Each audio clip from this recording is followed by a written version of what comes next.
Hello, my name is Sebastian van der Schrier. I'm a former social anxiety disorder sufferer, and I'm a social confidence coach since 9 years.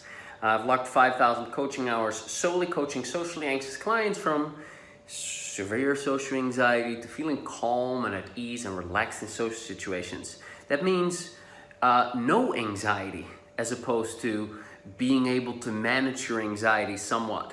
It means being able to connect with people on a level where you're not impressing people, you're not trying to impress people, you're not seeking people's approval, you're not worried about what people think of you, you're not adjusting your behavior in order to please the people. You're just being you. Why? Because you feel safe to be yourself. Why don't you feel safe to be yourself? Well, because you have these things in your mind called beliefs. Oh, are they just thoughts? Well, yes and no. Yes, they're thoughts, but they're not normal thoughts because you can't just shift and change them by changing your thinking. Contrary to popular belief that it's a problem in your thinking, you should just be very cognitive about your problem and then just change your behavior. Yeah, right. Try it and see how it works. There's an important component missing, and that's the emotional side of things. Social anxiety is a very emotional problem. And so these beliefs that you're having, what's the difference between a belief and a thought? Well, a belief is just a thought that you've thought over and over and over and over and over, and you have emotion connected to the thought. So belief is just a thought or an idea that feels true.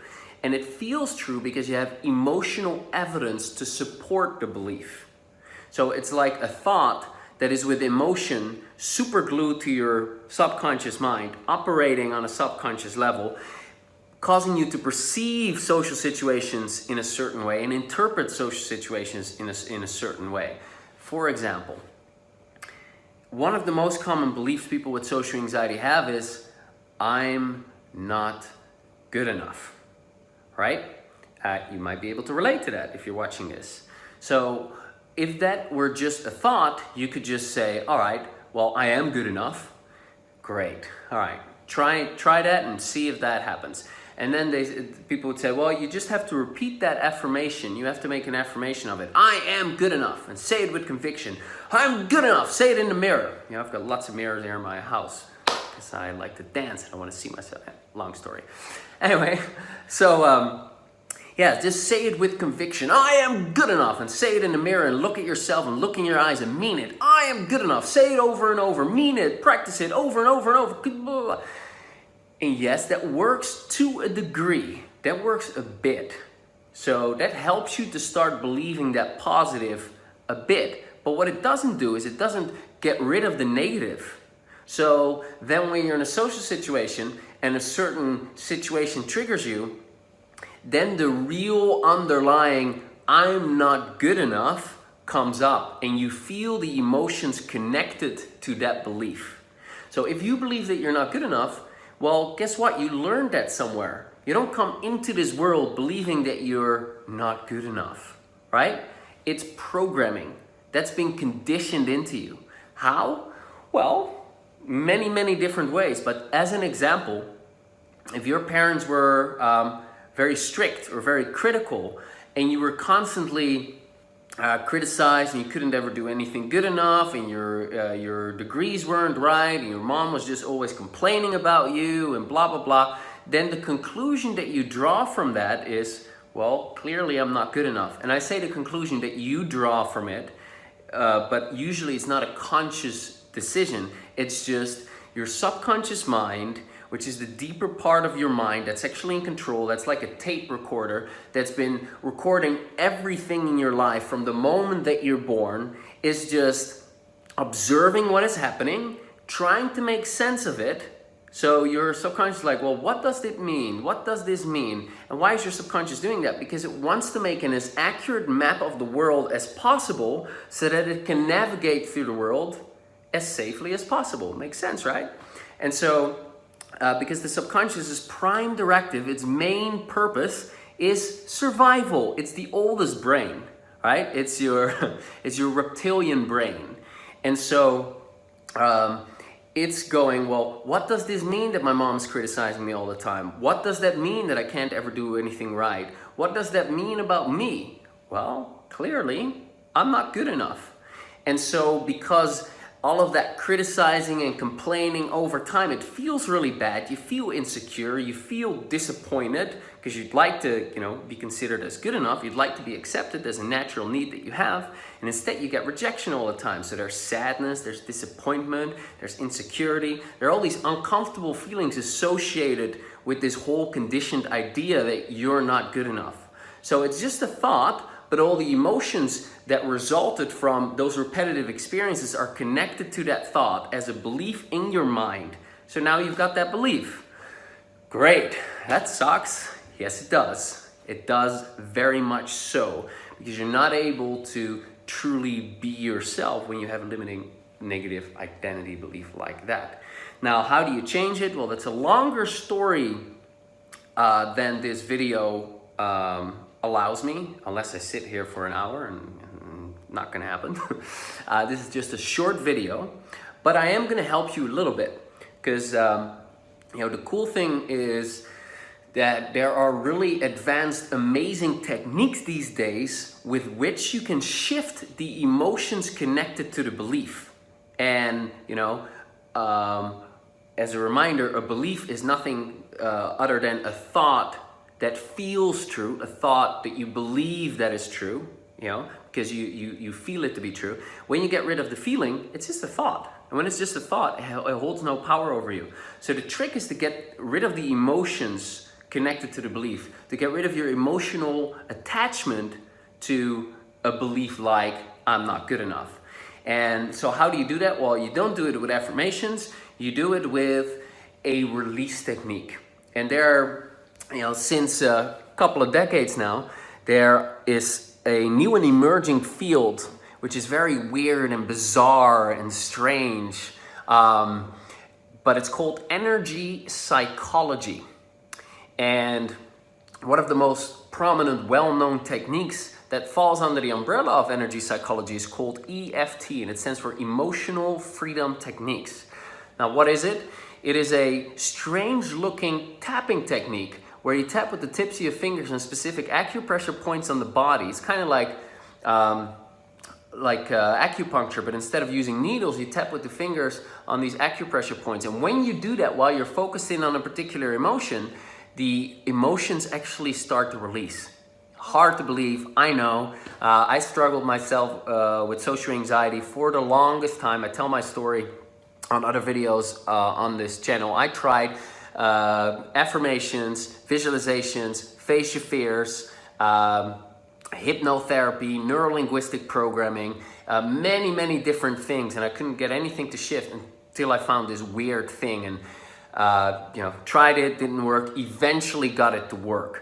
And I kept trying because I found so much evidence of this actually working. It's a scientifically proven to be effective technique.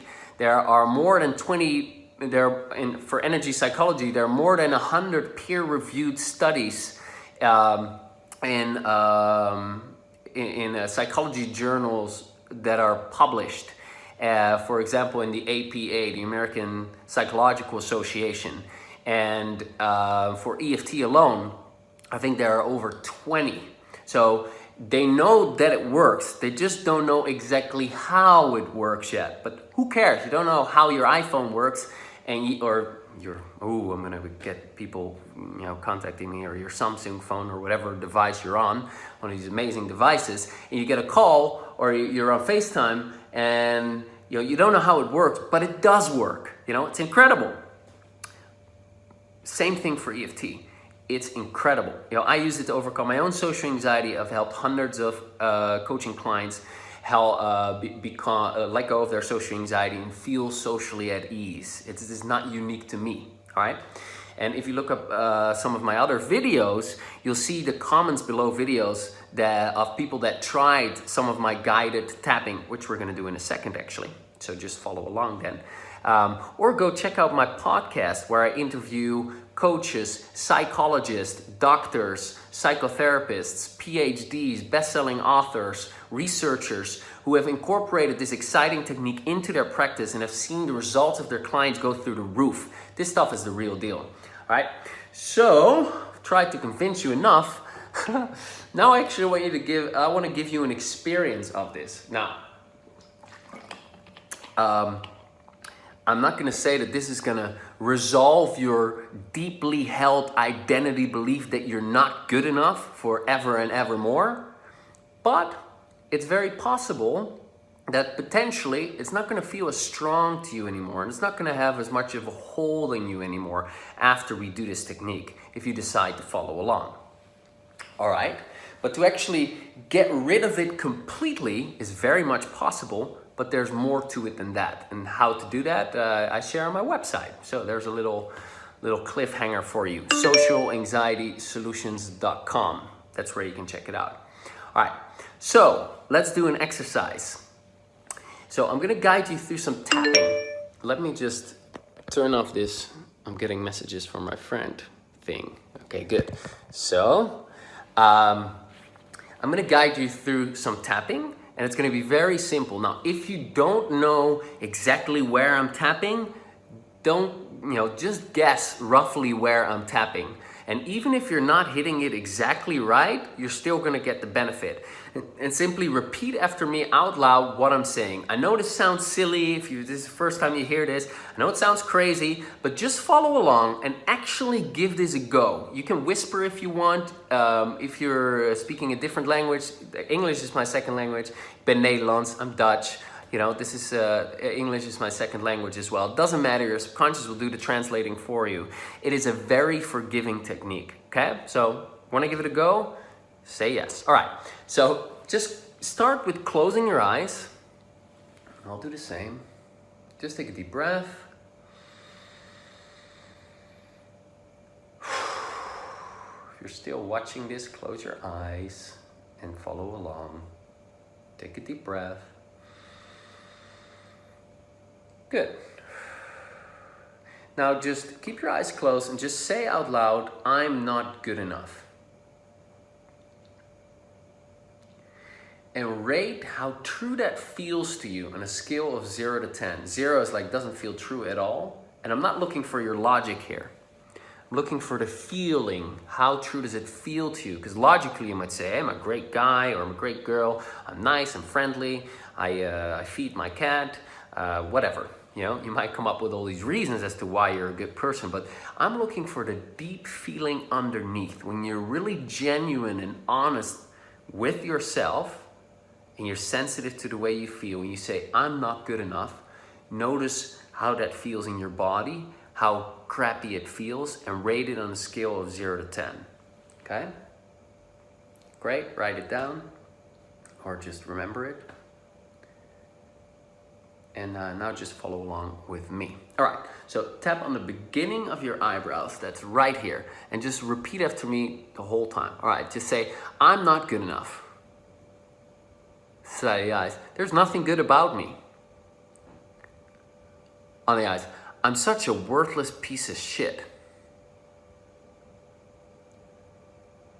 And by the way, we're saying negative things. That's right. Nothing bad's gonna happen. We're just bringing up some emotion as we're doing the tapping, so the tapping can work its magic. All right? You're not manifesting any negative things with this. Don't you worry.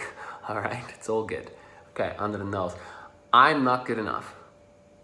Chin, "Everyone is better than me." On the collarbone, "Especially because I have this social anxiety problem." Under the arms, "I'm so inferior." And the liver point, "I have the least value of anyone in the world ever." On the wrist point, if life would be a competition as to who's best, I'm last." Top of the head, "Even some animals are higher on the ranking than me." The beginning of the eyebrows, "That's not true." Side of the eyes, "I'm amazing." On the eyes, "I'm the best ever." On the nose, "There has never been such an amazing person as me." Chin, "I am why they invented the word special." collarbone. And it's not arrogant when it's true.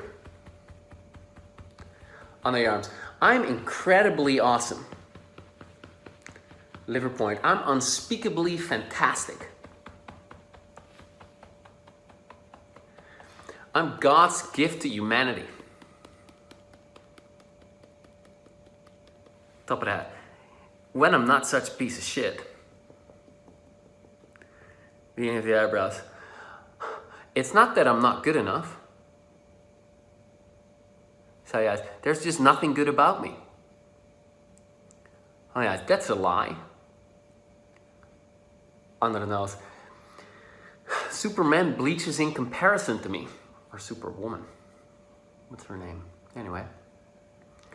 On the chin. I'm the greatest person alive. Collarbone. I'm a worthless piece of shit. Under the arms. But I'm amazing at being worthless. Liver point. I'm not good enough at being the best. Wrist point. I'm awesome at not being good enough.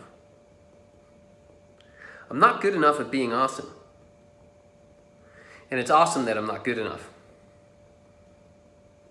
Or is it? Deep breath.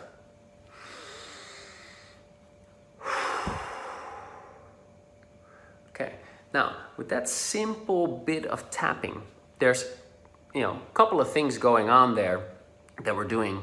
Won't go into all of it, but basically we're voicing both sides of you, because one part of you feels pretty good about you, and one part of you feels pretty shit about you.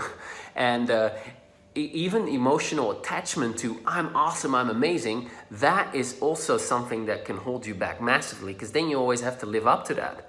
My colleague and psychologist, also tapping expert, Steve Wells, he says, one of the most damaging things that people can do to their kids is to say, oh, you're so smart, oh, you're so brilliant, oh, you're so amazing. Because then if you grow up like that, then you feel that pressure to always have to live up to that, right?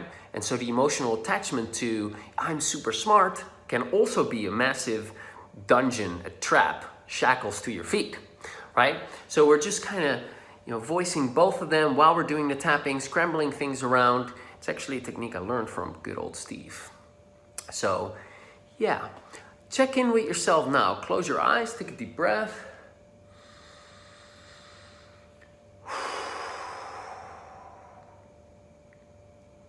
And say again, I'm not good enough. And notice how that sits with you now. Is it still the same number? Does it still feel as strong? Does it feel different? Has the feeling moved in your body? Has it been released? Do you feel a different feeling instead? There are many things that can be going on. This might have brought up some memories or some uncomfortable feelings for you. In that case, just keep tapping. Oops. Just keep tapping, and continuing to tap will help the feelings to settle. All right, just keep tapping, going over these points, and that will help the feelings settle. That's actually what you can do anyway, if you want to get a little bit more benefit of this. Now, if this was helpful to you, great. There's a lot more where that's coming from. Go to socialanxietysolutions.com, that's my website. You can get a free social confidence starter kit where I give you 10 free videos. Pretty amazing. 5, I teach you the technique that we've just done. 5, where I guide you through more of these tapping routines. So go check that out. And also, I want to know what your experience was of this. So can you do me a favor and go to the comment section below and just type in what was your rating before you did the tapping, and what was your rating, 0 to 10 rating, after you did the tapping, and what was your experience, and maybe a question or some feedback that you have. I'd like that. All right, now if this was helpful for you, great. I release videos like this every Thursday, and I have been doing this for years. In fact, my first video is from 2009. And I started teaching, but I already released a lot of my social anxiety, but I still had some of it. And if you watch that video, you can see it. I'm all frozen up and uncomfortable. So anyway, so subscribe here or wherever it is, and check out the podcast. And that's Social Anxiety Solutions in iTunes. Hope this has been helpful. Thank you. Please leave a comment. Go check out my website, socialanxietysolutions.com. Bye for now.